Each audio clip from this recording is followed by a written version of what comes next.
Pop culture just wouldn't be the same without its fans, which is why the entertainment industry so often tells stories about the darker side of celebrity dedication. Here are 12 depictions of obsessive fandom. In 2000, Eminem's single Stan earned the rapper some of the highest praises of his career, but no one could have expected it'd have such a lasting impact. With its tale of tragically intense celebrity worship, the song's title has become shorthand for outrageous loyalty. We have no choice but to stan Stan. You got some issues, Stan. I think you need some counseling to help your ass from bouncing off the walls when you get down some. Stephen King was a mess when he wrote Misery. The author was clearly working through his feelings about his own demanding readership. King's tortured words, combined with Kathy Bates' iconic performance, have solidified Annie Wilkes as a horrifying paragon of extreme obsessive fandom. I love you, Paul. In a case of art imitating life, Lauren Bacall stars in The Fan as a former screen star looking to make a transition to the stage, as a young man's poetic fan mail to her turns increasingly violent. Hitting theaters less than a year after John Lennon was murdered by a fan, the film steered too close to current events to find an audience. I want to touch you. I want to make love to you. Martin Scorsese's showbiz satire offers up two portraits of die-hard dedication. Rupert Pupkin obsesses over TV host Jerry Langford because he feels he's owed a career like Jerry's, while co-conspirator Masha is head over heels in love with him, to the point that she'll hold him at gunpoint and tape him to a chair just for a date. You're gonna love me like nobody's loved me. Robert De Niro stars as another celebrity devotee in Tony Scott's ludicrous thriller, The Fan. His character ingratiates himself into the life of Wesley Snipes' baseball player somewhat harmlessly until the athlete hints at retirement, at which point the titular fan shifts into full-on supervillain mode. Where's Bobby? Where's my home run? What?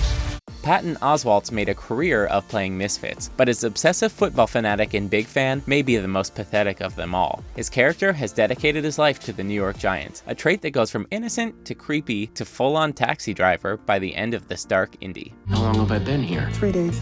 What was the score? How do you get a concussion when you got no brains? In this black comedy, Renee Zellweger's Betty enters a fugue state after witnessing the murder of her husband and becomes convinced she's on her favorite soap opera, traveling across the country to reunite with the show's star. It's a wild ride of a movie that's just as messy as it sounds. Do I know you? Of course. Don't you remember? I take it I should. Silly. It's me. In another case of a soap-obsessed superfan, this Friends episode features Brooke Shields as a woman who believes the show Days of Our Lives is reality, seeking out Joey, who only plays Dr. Draco Moray on TV. It goes down in history as the most watched episode of the series' run. Is she here? Huh? Who? Sabrina. I know about you two. I saw you today kissing in the doctor's lounge. In this episode, normally uptight Sam Smith loses his cool the first time he hears the band My Morning Jacket, becoming an instantaneous fan. Stan becomes so obsessed, he ignores his wife, accidentally eats the family's talking fish, and is completely oblivious to a burglar's break-in. This singer, Francine, Jim James, has the most angelic voice. He makes Enya sound like a Russian couple arguing at the bowling alley.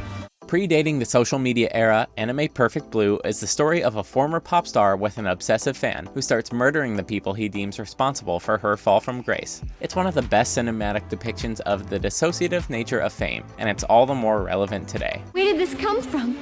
How do they know so much? Kristen Schall's Mel isn't just the biggest Flight of the Conchords fan, she's their only fan. Naturally, she bristles at the arrival of new fans in the season 1 episode, which causes her to question her place in the world, and reveals her history with unhealthy fixations. I remember your name from the fan list. I check it regularly. Do you check it regularly?